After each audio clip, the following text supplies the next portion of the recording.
Il est exactement 7 heures sur l'ensemble du réseau synchronisé de Zik FM, Chimardio, Biraim Touré, bon réveil matinal. Les titres de cette édition, la guéguerre continue pour la gestion du groupe parlementaire des libéraux et démocrates à l'Assemblée nationale. Aïda Mbodj persiste et signe, elle a été désignée présidente, quelles que soient les velléités de Modou Diagne Fada. La députée a reçu hier l'onction des femmes du PDS. L'AFP veut faire face au grand parti de El Hadj Malick Gakou. Les camarades de Moustapha Niasse ont sonné la mobilisation à Pikine sous la houlette de l'ex-maire de Pikine, Pape Sagna Mbaye. Au même moment, Malick Gakou continue à décimer l'AFP à Kolda en ralliant à sa cause militant et responsable de son ancienne formation politique. En Casamance, le chef de guerre du MFDC en guerre contre les champs de cannabis. Salif Sadio a fait détruire pas moins de 6 champs de chanvre indien dans 6 villages dans le département de Bignona. Est-ce une opération de charme? Réponse avec notre correspondance sur place. À suivre la page des sports avec Lamine Gueye, la revue de la presse de Fabrice Niema en fin d'édition. Bienvenue à toutes et à tous. L'actualité sur la première radio urbaine du Sénégal. Bienvenue. Les femmes du Parti démocratique sénégalais se sont mobilisées pour soutenir le candidat choisi par le secrétaire général national du PDS, Abdoulaye Wade. Selon le secrétaire général national des femmes, Aïda Mbodj, et la présidente du groupe parlementaire du PDS à l'Assemblée nationale, Modou Diagne Fada, est lui tout simplement exclu du parti. C'est un compte rendu de Fatoumata Diop.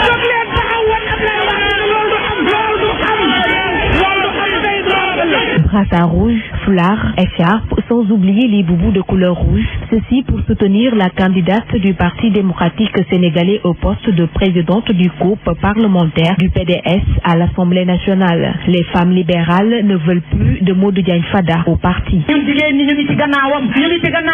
Nous, les femmes du Parti démocratique sénégalais, nous sommes derrière le secrétaire général. Il a porté à la tête du groupe Aïda Mbodj. Et des gens s'opposent à sa décision. Mais au nom de quoi? C'est pourquoi nous avons tous porté des brassards rouges pour le dénoncer. Tous ces articles ont exclu Modou Diagne Fada du parti. Ce n'est pas nous, mais plutôt les articles qui ont exclu Diagne Fada. Bakhaw Djong également interpelle les femmes de chaque région pour qu'elles se déterminent.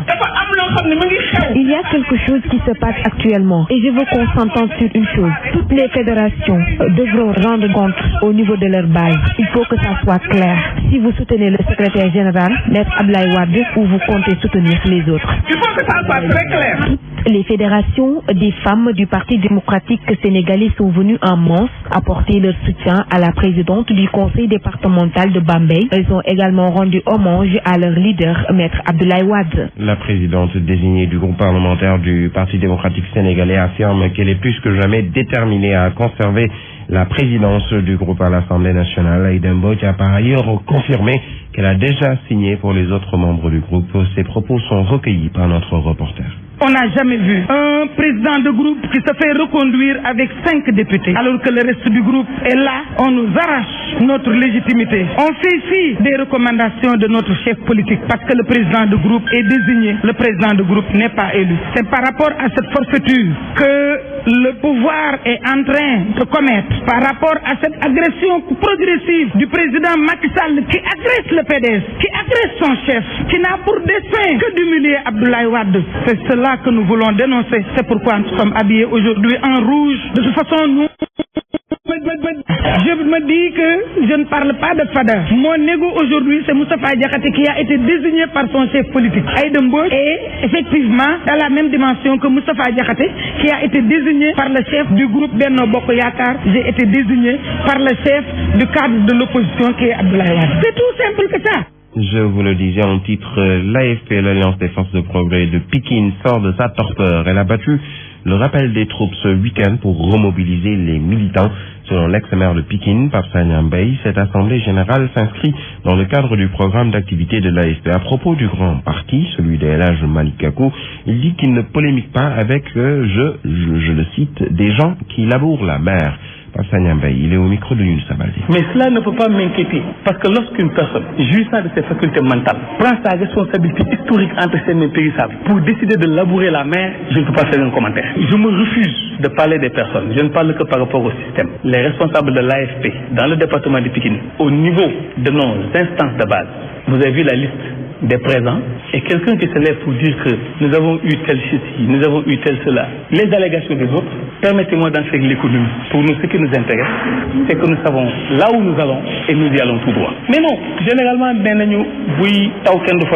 et c'est pas parce que les autres bougent que nous devons suivre le rythme. Nous avons un calendrier, nous avons une circulaire de notre parti. Avant de faire cette assemblée générale, nous sommes déplacés dans les communes, nous avons parlé avec les responsables dans le cadre d'un maillage qui se fait. Et c'est la raison pour laquelle nous n'avons pas un agenda que nous devons suivre. Nous devons organiser les choses en fonction de leur périodicité. Pendant ce temps, le grand parti de El Hadj Malick Gakou continue à pêcher dans les prairies de l'Alliance des forces du progrès à Kolda. En effet, El Hadj Malick Gakou vient de saigner, on peut le dire ainsi, le parti de Moustapha Niasse dans le Fouladou. Presque rien ne reste dans cette formation à Kolda. Ce n'est pas tout, puisque d'autres partis comme Bafou Kiskis de Pape Diop, TDS et Feke Matibole, mais aussi l'ALD et le PDS ont tous vu des militants rejoindre le grand parti. Compte rendu, Pape Kadiali Badji. Nous affirmons haut et fort notre démission à l'AFP. C'est une véritable saignée au niveau de l'AFP de Kolda. En effet, ils sont nombreux, les anciens compagnons de Niasse, à rejoindre le grand parti de Malick Gakou, Abba Baldé, qui désormais est le chef de file du GP. Nous, conseillers, militants et responsables politiques de Kolda et de Médina Yoro Fula, exprimons notre totale adhésion au grand parti. Même situation dans le monde rural comme à Médina Yoro Fula. Sacrifier ay xalé yu ndaw jël leen de leen trahir, Niasse loolu la def. Moustapha Niasse a trahi. Compte tenu de ses intérêts crypto-personnels, il a préféré vendre le parti, sacrifier la jeunesse. Cependant, ce ne sont pas seulement les ex-amis de Niasse qui ont rejoint le grand parti. Malheureusement, Youssou N'Dour n'a pas d'ambition politique, il faut le dire. Donc Youssou N'Dour tout simplement a des ambitions économiques et sociales. Et j'ai profité de l'occasion pour venir au grand parti. Toutefois, l'Assemblée générale a été l'occasion pour les amis de Gakou de l'investir comme leur candidat en 2017. Nous investissons la candidature du président El Hadj Malick Gakou aux élections présidentielles de 2017. Tout compte fait, il faut dire que le grand parti est entré par la grande porte ici, au Fouladou. Pape Kadiali Badji, Kolda, Zik FM. Le chef de guerre d'Atika lit l'acte à la parole. Salif Sadio a détruit pas moins de 6 champs de chanvre indien dans 6 villages du Nord Sindian, dans le département de Bignona. Le patron du maquis a interdit la culture de cette plante et sa consommation dans cette partie sud du pays depuis déjà plus d'1 an. Opération de charme, correspondance à Abdourahmane Diallo. C'est depuis l'année dernière qu'il a formellement interdit la culture du chanvre indien dans les villages du Nord Sindian. Cette mesure de Salif Sadio a pris effet à partir d'une tournée de sensibilisation que ces lieutenants ont tenue dans les villages concernés par celle-ci. Selon nos sources dignes de foi, le chef de guerre d'Atika a pris cette décision suite à un soupçon d'une infiltration dans le maquis par des corps étrangers. Il s'agirait de jeunes qui ne sont ni du maquis ni de la localité, qui s'adonnaient simplement à la culture du chanvre indien. D'où viennent-ils ces jeunes? Ne sont-ils pas des espions? Des tas de questions que Salif Sadio et ses hommes n'ont pas arrêté de se poser, nous renseigne notre source. Après l'annonce de cette mesure, nombreux sont les villageois qui se sont pliés à cette mesure. Mais pour combien de temps alors? Car à moins d'1 an de l'effectivité de cette mesure, le constat reste unanime. L'activité a bien repris dans plusieurs villages du Nord Sindian. Une patrouille des hommes de Salif Sadio a permis à ces derniers de constater les faits dans 6 villages. Après avoir été informé, Salif Sadio a tout bonnement décidé de détruire tous les champs de Yamba, et c'est ainsi que ces hommes sont passés à l'acte. Tous les champs de chanvre indien ont alors été détruits devant leurs propriétaires. La campagne de destruction de ces champs de chanvre indien va encore se poursuivre dans les prochains jours dans ces villages du Nord Sindian, nous renseigne notre source.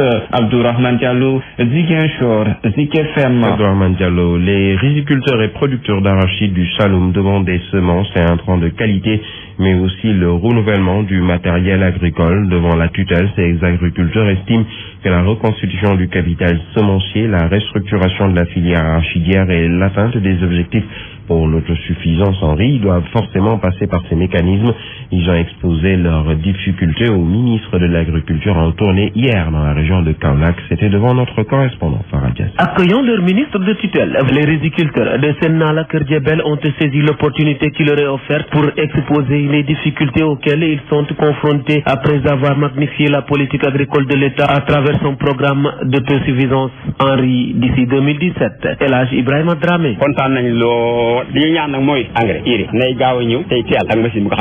Kavil, dans la commune rurale de Latmengue, deuxième étape de la visite du ministre de l'Agriculture et ses services techniques. Ici, le délégué de la localité a aussi formulé un certain nombre de doléances pour la bonne mise en œuvre du programme de restauration de la filière arachide et de la reconstitution du capital semencier. Dr Makumba Diouf. Renforcer le programme de reconstitution du capital semencier qui a existé avant pour tout ce qui est souleveur, arracheuse, batteuse et autres tracteurs pour cultiver des superficies beaucoup plus importantes. Nous sommes preneurs. Autant de préoccupations prises en compte par le ministre Papa Abdoulaye Seck. Nous sommes en plein dans la reconstruction du capital semencier, ce qui va permettre incontestablement d'augmenter les rendements, par voie de conséquence d'augmenter les revenus des ruraux. Nous sommes aussi en plein dans une diversification par la production et la promotion du riz, ce qui va aussi permettre d'augmenter les revenus des ruraux et de faire face conséquemment contre le risque lié effectivement à une monoculture. Zik FM Kaolack, Farah Diassé. Nous parlons du conseil départemental de Saint-Louis qui compte soutenir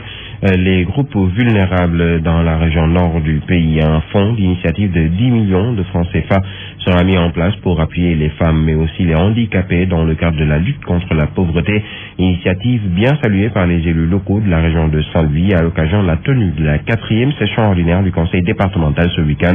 Le président du conseil départemental, Maître Moustapha Mbaye, s'en explique au micro de Babacar. Vous savez que dans le cadre de l'acte 3 de la décentralisation, nous avons hérité des 9 domaines de compétences qui étaient traditionnellement reconnus aux départements et communes, mais nous avons reçu également une compétence plus générale sur le développement économique et social de notre département. Et dans ce cadre, nous avons estimé que pour aller dans cette direction, il était utile, il était opportun, il était nécessaire de lutter contre la pauvreté. Or, la pauvreté, comme vous le savez, par un effet mécanique, frappe beaucoup plus les handicapés, les jeunes et les femmes, et par conséquent, c'est le but par lequel nous avons décidé de commencer. Alors, l'initiative d'aujourd'hui, c'est d'allouer certains montants de notre budget et de trouver des partenaires parmi les institutions de microfinance.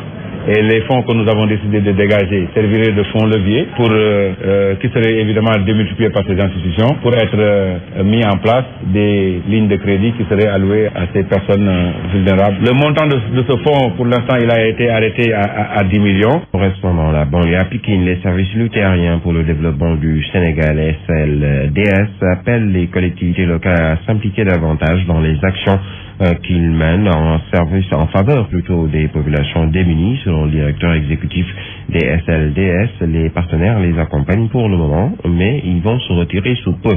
Ils veulent que ces actions soient pérennes. C'était à Yeumbeul Nord lors de la rentrée 2015-2016 que cette demande a été formulée. C'était devant notre correspondant sur place, Younoussa Baldé. Les élèves et les parents ont assisté à cette rentrée académique 2015-2016 des services luthériens pour le développement du Sénégal. La rencontre a eu pour cadre le centre communautaire Galle Nanodiral de Yeumbeul Nord. Un moment d'échange et d'écoute des populations pour recueillir leurs suggestions. Les SLDS offrent plusieurs services aux populations. Philippe Badji en est le directeur exécutif. C'est le département d'éducation et formation qui a 4 programmes. Au niveau du département santé, nous avons 3 programmes. Les anciens, c'est le programme de soins de santé primaire, dont la plupart des activités se déroulent au niveau du département de Linguère. Et le dernier programme, c'est le programme Fédande Dialogue, qui est un programme d'amélioration de la production laitière au niveau de la région de Louga. Cependant, les services luthériens pour le développement du Sénégal souhaitent une plus grande implication des collectivités locales pour pérenniser leurs actions. Les besoins sont énormes et c'est en cela que souvent nous interpellons les collectivités locales parce que nous intervenons au niveau de la base. Ces structures doivent être nos premiers partenaires. Ceux-là qui ont eu à bénéficier des services, il y a énormément de cadres qui sont sortis de cette structure. Dans la banlieue de Dakar, les SLDS ont créé le centre communautaire Galle Nanodiral de Yeumbeul Nord en 1987. En 28 ans d'existence, ce centre a formé et éduqué de nombreux fils de la localité. Yeumbeul Nord, Younoussa Baldé, Zik FM.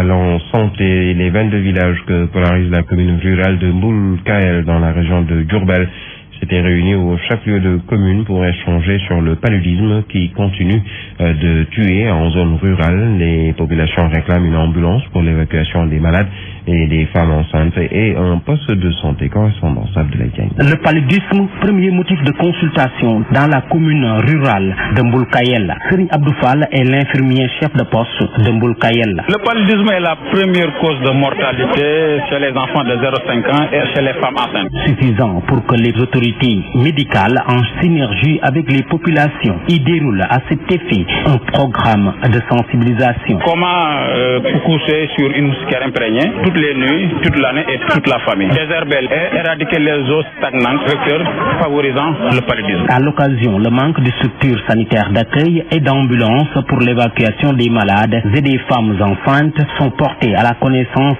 du député Mame Khary Mbacké et qui promet: j'ai bien entendu vos doléances. Le ministre de la Santé sera tenu informé. La femme est le moteur de tout développement. Il faut qu'on l'aide à s'autonomiser. Les femmes de la zone rurale sont très fatiguées. Ces 22 villages qui s'étaient donné rendez-vous à Mboul-Kael pour échanger sur comment lutter contre le paludisme qui continue à faire des dégâts dans la zone rurale. Abdoulaye Diagne, Mbacké et Zik FM. Abdoulaye Diagne, nous parlons toujours santé avec l'établissement public de santé de Sédhiou qui abrite depuis le 13 de ce mois un camp de chirurgie infantile. Déjà 56 enfants en situation de danger ont subi gratuitement des interventions chirurgicales. C'est à l'initiative de l'ONG AMREF qui déroule aussi au centre de santé de Sédhiou une campagne de dépistage du cancer du col de l'utérus avec comme finalité l'installation d'une unité de cryothérapie. L'explication de notre correspondant.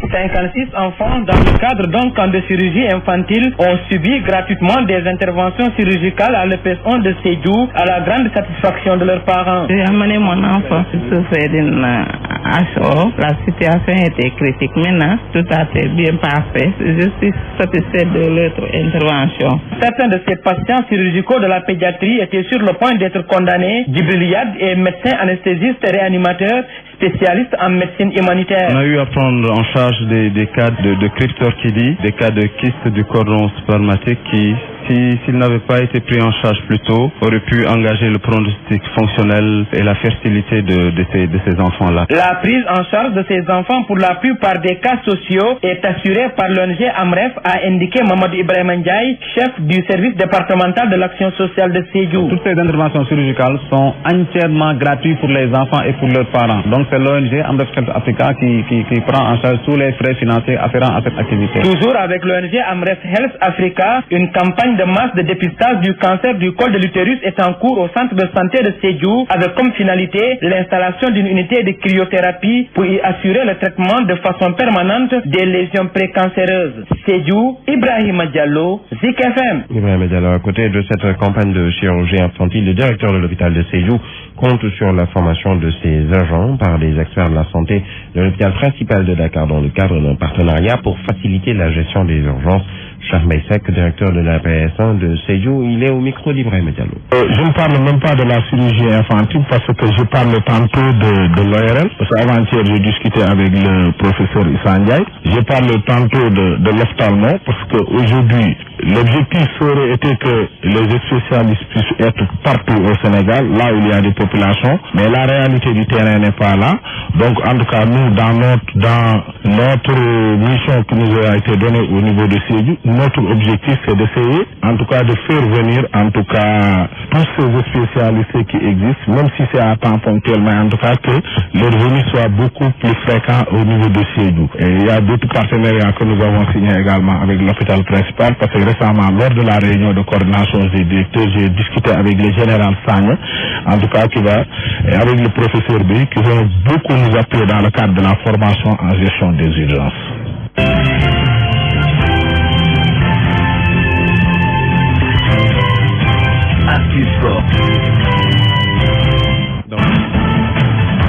Dans ce studio pour nous présenter la page des sports. Lamine Gueye, bienvenue, bonjour. Bonjour Brahim, bonjour à tous. Nous démarrons avec du football, le CHAN Rwanda 2016. Le coach des Lions locaux garde espoir malgré la défaite. Oui, l'équipe nationale locale du Sénégal battue par la Guinée sur le score de 2-0. C'était samedi à Bamako dans le cadre du dernier tour éliminatoire du CHAN Rwanda 2016. Une sévère défaite qui est loin de décourager le coach Tafasek qui compte mettre à profit les enseignements de la manche aller pour se qualifier ici à Dakar le 24 octobre prochain. Voici Moustapha Seck, coach des Lions locaux. Nous avons perdu un match, nous avons perdu une manche, il reste encore la deuxième manche. Malheureusement, on ne s'attendait pas à perdre ce match, mais c'est le football qui est ainsi fait. Nous avons eu une entrée timide en commettant des erreurs qui se payent cash à ce niveau de la compétition. Nous avons essayé de gérer le match tout en essayant de garder le ballon. À un moment donné, on commençait à avoir une mainmise sur l'adversaire. Malheureusement, on encaisse un deuxième but sur une tape du gardien de but. À la pause, après avoir apporté les correctifs, le groupe a montré quand même un autre visage avec beaucoup plus de répondants, avec beaucoup plus d'engagement, mais il y a ce petit quelque chose qui manquait et ce qui fait qu'au finish nous avons perdu ce match, mais il y a eu des enseignements. Il y a encore une manche qui va se jouer à Dakar. Au vu de ce que nous avons produit en deuxième période, il y a un peu plus, il y a encore de l'espoir qu'on pourrait garder avec des rectificatifs durant cette semaine. Il y a encore de l'espoir à garder pour cette manche. Pour se qualifier, il va falloir impérativement renverser le vapeur. Et dans le dernier tiers, c'est là où surtout on a pêché. On est obligé de travailler dans ce sens si nous voulons renverser la vapeur et nous qualifier pour Rwanda 2016. Voilà, le Sénégal, l'équipe donc qui rentre en regroupement dès aujourd'hui, ce lundi à Toubab Dialaw pour se préparer en direction de cette manche retour prévue le 24 octobre prochain. Nous parlons basketball. Le stadium Joseph Gaye va faire peau neuve. Oui, le stadium Joseph Gaye sera totalement réhabilité et les travaux ont été estimés à hauteur de 35 millions de francs CFA. Ils devront, ces travaux, commencer dans quelques semaines en attendant que la ville de Saint-Louis étrenne son complexe sportif promis par l'État. Ces propos sont de Mansour Faye, il est le maire de Saint-Louis. C'était lors de la cérémonie d'hommage rendue aux Lions championnes d'Afrique et originaire de Saint-Louis. Mansour Faye est au micro de Babacar Niang. Vous savez, le stadium Joseph Gaye avait connu un état de dégradation assez avancé qui avait amené en tout cas à sa fermeture. Après quelques réhabilitations, effectivement, le stadium a été réouvert. Mais là, avec un partenaire dans le cadre de la RSE, va réhabiliter le stadium à hauteur environ de 35 millions. Les travaux, je pense, vont démarrer incessamment. Cela va permettre en tout cas de la remise en état du stadium pour permettre son déroulement des activités sportives. En attendant que Saint-Louis étrenne son stadium. Ouais, Saint-Louis qui mérite bien une salle de basket high-tech avec ses équipes performantes, Saint-Louis Basket Club et l'UGB. Nous parlons d'arts martiaux avec le Viet Vo Dao, deuxième édition du gala de la gendarmerie. Oui, 11 disciplines martiales ont pris part à cette manifestation parrainée par le général de division Mamadou Gueye Faye, haut commandant de la gendarmerie nationale et directeur de la justice militaire, l'APKIDO. Club de Colobane a organisé ce gala pour inciter les jeunes de la commune Gueule-Tapée-Fass-Colobane à s'intéresser davantage aux arts martiaux. Je vous propose d'écouter Moustapha Ndoye, initiateur du gala. Il est avec Aïcha Kama. Dakar moom mi ngi développé bu baax mais Gueule-Tapée-Fass-Colobane bi demeegu fi noonu. À Dakar l'APKIDO se développe bien, mais au niveau de Colobane il reste beaucoup à faire pour la vulgarisation. Surtout que nous sommes 3 dans la commune de Gueule-Tapée-Fass-Colobane. Sur ce, on aimerait bien que les autorités nous accompagnent en faisant venir leurs enfants. Beaucoup de gens sont venus participer au gala, au taekwondo, à l'APKIDO. Il faut aussi que les gens du quartier puissent amener leurs enfants à pratiquer les arts martiaux. Ces derniers pensent que les arts martiaux c'est pour la bagarre, mais non, ils se trompent. Voilà, donc c'est tout pour le Vovinam Viet Vo Dao. Nous parlons de l'étranger. Paris maintient le cap, Marseille cale au sortir de la 10e journée. Oui, le PSG a encore gagné 2-0 en déplacement à Bastia. Marseille n'a pu faire que match nul, un but partout devant son public face à Lorient. Même score pour Bordeaux de Lamine Sané et Henri Saivet face à Montpellier, pourtant relégable. En revanche, Rennes a été battu sur sa pelouse 4-1 par Nice. Nice amené par Ben Arfa, Nice qui n'arrête plus d'enchaîner les succès. Au classement donc, le PSG est toujours leader avec 26 points, 5 de plus que Angers et Caen, 2e et 3e. Et puis Saint-Etienne pointe à la 4e place. Monaco est 10e, Marseille 16e au classement. En Espagne, ça s'est resserré davantage au sommet. À la sortie de la 8e journée de la Liga, les grands ont gagné. Le Real Madrid a dominé le Levante 3-0. Barcelone a explosé Rayo Vallecano 5-2. L'Atlético Madrid s'impose 2-0 devant Real Sociedad. Et puis Celta Vigo gagne à Villarreal 2-1. Au classement, le Real et Celta Vigo et Barcelone comptent chacun 18 points. L'Atlético et Villarreal suivent avec 2 points de moins. Enfin, en Angleterre, les grands aussi également là ont dicté leur loi pour cette 8e journée. City n'a pas fait de détails face au premier Bournemouth 5-1. Arsenal a dominé Watford 3-0. United s'est imposé à Everton 3-0 également. Et puis Chelsea s'est un peu réveillé en dominant Aston Villa par 2-0. Le classement, City est leader avec 21 points, suivent Arsenal et United 2 points de moins, donc 19 points. Et puis West Ham de Cheikhou Kouyaté et Diafra Sakho pointent à la 4e place avec 16 points. Chelsea est 11e au classement avec 11 points. Voilà pour la page sport. Merci à vous, l'ami.